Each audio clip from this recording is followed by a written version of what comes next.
What's up, guys? Welcome to PB Extras. We're going to talk about IDW's Sherlock Holmes, the 7% Solution, which is basically not your average Sherlock Holmes story. Essentially, Sherlock was a drug addict. Yes. I'm not sure how many people know that, but if you watch the Johnny Depp movie, in that movie he was an opehead, he was smoking opium and shit. That's not the case, actually. He was very into cocaine, which was pretty much most of Europe in the 1800s. In the BBC series, he was also. Yeah, he is. That's more accurate to the supposed truth of the story. Now, I've never read any of the novels myself. Supposedly, I mean, cocaine wasn't illegal then. It was just everybody fucking did it, and it was part of every cure on God's green earth. At one point, every drug was part of the cure. So was Coca-Cola. Yeah. It was fucking, hey, no wonder it woke you up. You want some fucking cocaine? It's one of the funniest videos. So it's like, I don't know, early 1900s, pre-World War I, whatever. Yeah. And Sherlock is starting to lose his mind. He's getting these, not visions, but he's having delusions of his arch-enemy Moriarty. Yeah.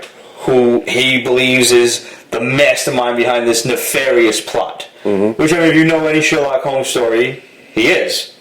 But not in this. No. And I always thought that they were going to come back to that. I kept waiting for them to come back to it. I stopped reading this. Did you? Yeah. You didn't enjoy, it's very talky. It is extremely fucking talky. It is very weighty. On the Bendix grade, what is it? Oh, it's not. It's right up there. You really think so? Absolutely. You think it's worse? I don't think it's worse. What bothered me is that you expect it to be talky. It's fucking Sherlock Holmes. Right. But there's like a good banter when I'm used to the BBC series. Okay. I never watched it. Oh my god. It is phenomenal. You will get addicted. You will binge the shit out of this, yes. Alright. And there's like a fun banter between them and everything. You know, and that's not here because it's fucking being read. Right. And also Sherlock's kind of a dick. No, he's a dick in BBC. Yeah? Oh yeah, he's a fucking monstrous dick. Yeah, like he's an arrogant asshole. And the story is being narrated by Mr. Watson, who is now in an old age home, and he's telling the last story of Sherlock Holmes to a ghostwriter who, you know, he's like old and feeble and can't write or type or anything, so he's telling the last story because he promised Sherlock that he wouldn't tell this story. So this is the last one, and he's basically like I said, I kept waiting for them to go back to Moriarty being the bad guy, but it never happened, and you're never clear on whether Moriarty was in fact this nefarious mastermind of a villain. At least in this. Like, think of it like, as if all of the other Sherlock stories that you've ever heard or read were Watson's stories. And they were just that, stories. This is the story of the actual man behind the stories. And like a VH1 behind the music type shit. Okay. And those kind of realistic stories are always much sadder and much, a bit more true to life and stuff. Yes, they do have a big grand adventure, and there is some dealings with politics in Europe and the start of World War I, which is very interesting how they tie things together. I'm not going to spoil that for you because really have to kind of pay attention to that. There's a kidnapping of an heiress involved, and the future of that all involves the assassination of Archduke Ferdinand, who was like the start of World War I. That's fucking history for you motherfuckers. But the whole plot starts out with Watson, Sherlock's brother, whose first name escapes me. Minecraft, wow. Dude, very good. The fucking series is phenomenal. Alright. You will love it. Okay. I'll watch it. It's lock and key good. Oh, really? Yes. Wow. Yes. Okay. Mm-hmm. I'll check it out. Good. So, Watson and Minecraft trick Holmes, telling him that Moriarty is going to Germany. And you have to go there and stop him from, devising this nefarious plot.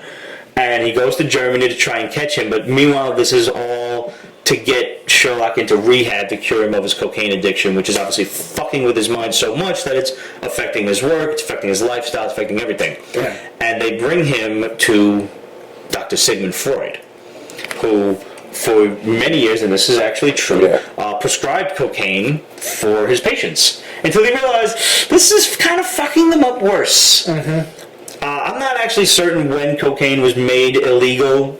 Whatever, doesn't really matter. I believe by this time it is illegal because Sherlock is very, he's shady about having to use it. About it, And he's also shooting it up. He's not even like sniffing it or smoking it. Yeah. So that's when you know you're fucking desperate, is when you're sitting there with a needle of cocaine. As many, unscrupulous characters as I've met in my life, I never met anybody that shot up cocaine. Fortunately. Yeah, that sounds pretty fucking dangerous. That's pretty drastic. I mean, from what I understand, cocaine hits you pretty quickly anyway. To shoot the fucker up, that's just madness. You're talking about a matter of minutes, like the difference of minutes before it hits you. Yeah. And Sigmund Freud has to cure Holmes, so the first 2 or 3 issues deal with that, and him basically becoming a stark raving madman. And going through symptoms of withdrawal, and also now having to solve this case with the that just happens to fall on their doorstep, involving, I believe, a former patient of Freud's.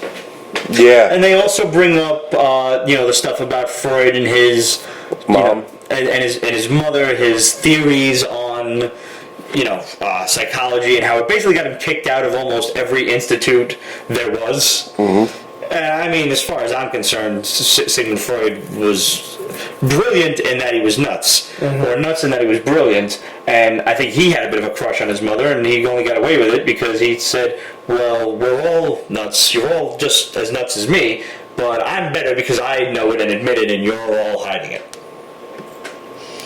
That's my psychological fucking analysis of Sigmund Freud. I like that. Yeah, thank you. Pete's profiling Freud. Yep. No, I watch CSI, bro. I could profile these motherfuckers. I could do that shit. I watch Cold Case and all of them. What? All in all, it's an interesting story. I don't want to tell you how it resolves itself, because they do go back to Moriarty again, but not in the way that you expect. Not in the way like the Robert Downey Jr. movies go back to it. He's not the bad guy. It's just how does he fit into Sherlock's life. I can tell you this much, he was his math professor.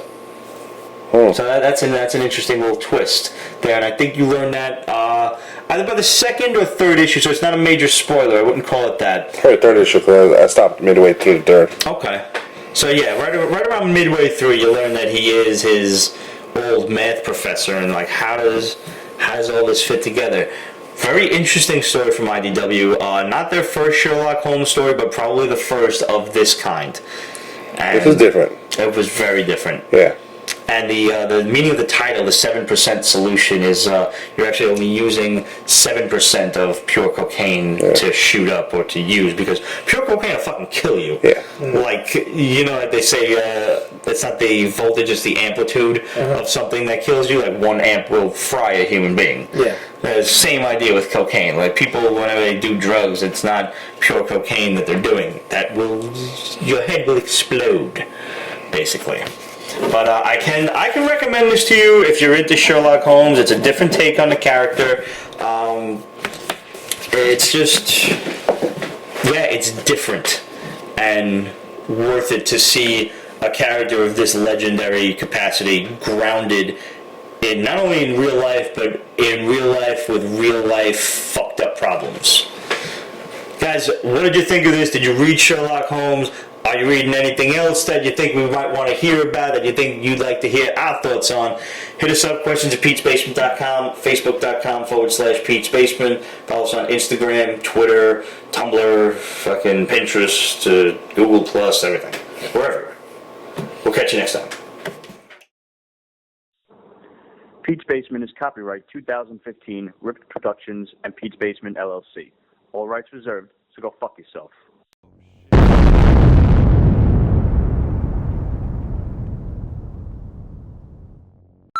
So now he's sitting there beerless, foodless, and jerkyless.